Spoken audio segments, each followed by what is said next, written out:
In this topic, I'm going to show you a couple more compound inequalities. I also want to give you an alternate symbols for and or.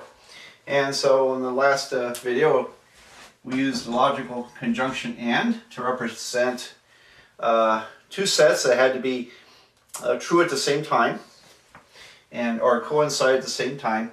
Well, in another symbol for and in math is the intersection symbol, intersection of sets. And so the upside down U means that. And you might think it's where sets overlap one another. So and means intersection. I'll show you that as we work through these. And the or statement, or logical conjunction, the symbol we use in math is the union symbol, which means to unite or combine together two sets.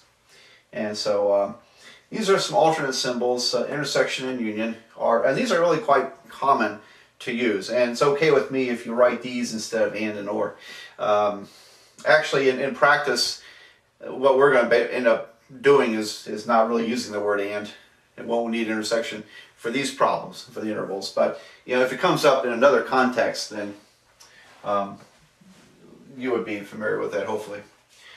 All right, so I tend to write out the words, though, when I do it. But feel free to use the correct symbol if you prefer to.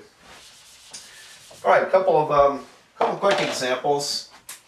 And suppose we have this graph -1 less than or equal to x less than or equal to 4.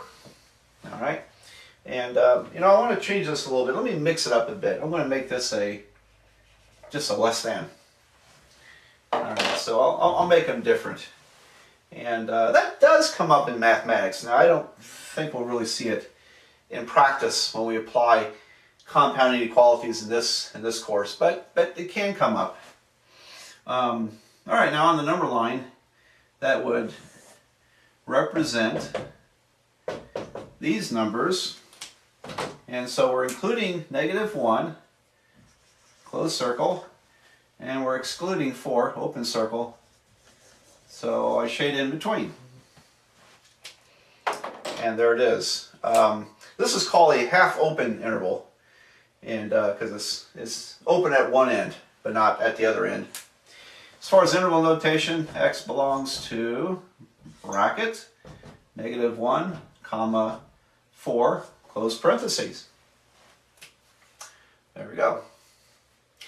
Another example. Let's see. Suppose you're given x belongs to. I'm sorry. I'm going to write the inequalities first. Suppose that x is less than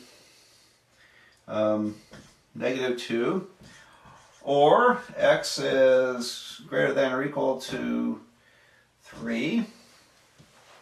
All right, so I'm deliberately mixing up my less thans and less than or equal to's, or greater than or equal to's here.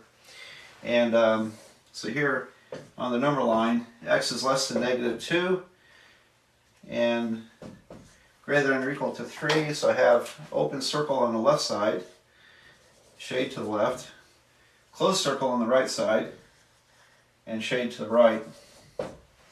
And there we go. As far as interval notation, x belongs to left parentheses, -infinity, comma -2, close parentheses, or bracket. Oops, a little error there. Let's make this a bracket. 3, comma infinity. Close parentheses. All right, now don't put a bracket around a parentheses under any circumstance. There we go. So x belongs to one or the other. And this is where I could have substituted the union symbol. Union symbol.